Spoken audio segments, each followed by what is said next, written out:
स्तम्भे खट्टयतो हिरण्यकशिपो कर्णौ समाचूर्णयन्नाघूर्णज्जगदण्ठकुण्ठकुहरो घोरस्तवाभूद्रवः श्रुत्वायं किल दैत्यराजहृदये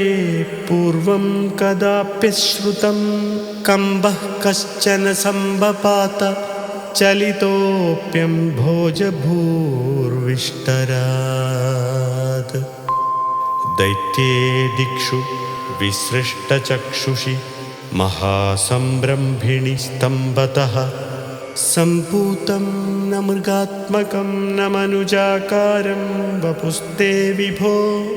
किं भीषणमेतदद्भुतमिति विभ्रान्तचित्ते सुरे विस्फूर्जद्धवलोग्ररोमविकसध्वश्माः समाजृम्भदा तप्तस्वर्णसवर्णघूर्णदतिरूक्षाक्षं सडाकेसर प्रोत्कम्बप्रनिकुम्बिताम्बरमहो जीयात्तवेदं वपुः व्यात्तव्याप्तमहादरी सखमुखं खड्गोग्रवल्गन्महा जिह्वानिर्गमदृश्यमानसुमहादंष्ट्रायुगोढ्ढामरम् उत्सर्पदोलिभङ्गभीषणहनु ह्रस्वस्तवीयस्तरग्रीवं पीवरदोषतोद्गतनखक्रूरांशुदूरोल्बणं व्योमोल्लङ्घितघनाघनोपमखनप्रध्वाननिर्धावित स्पर्धालुप्रकरं नमामि भवतस्तन्नारसिंहं वपुः नूनं विष्णुरयं निहन्म्यमुमिति भ्राम्यद्गदाभीषणं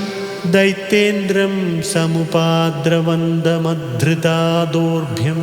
पृथुभ्याममु वीरो निर्गलितोऽथ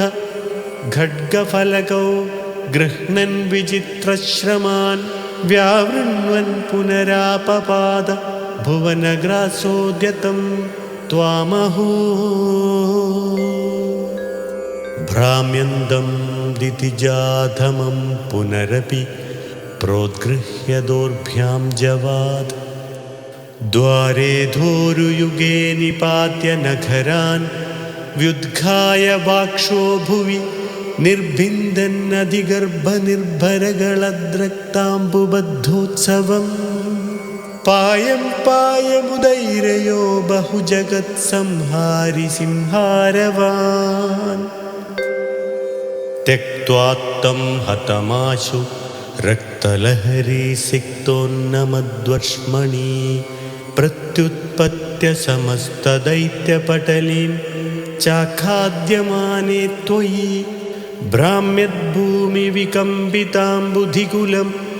व्यालोलशैलोत्करं प्रोत्सर्पत्खचरं चराचरमहो दुस्तामवस्थां दधौ तावन्मांसवपाकराळवपुषं घोरान्ध्रमालाधरं त्वां मध्ये सभमिद्धरोषमुषितं दुर्वारगुर्वारवम् अभ्येतुं न शशाक कोऽपि भुवने दूरे स्थिता भीरवः सर्वे सर्वविरिञ्च वासवमुखाः प्रत्येकमस्तोषत भूयोपक्षतरोषधाम्नि भवति ब्रह्माज्ञया बालके प्रह्लादे पदयोर्नमत्यपभये कारुण्यभाराकुल शान्तस्त्वं करमस्य मूर्ध्नि समथाः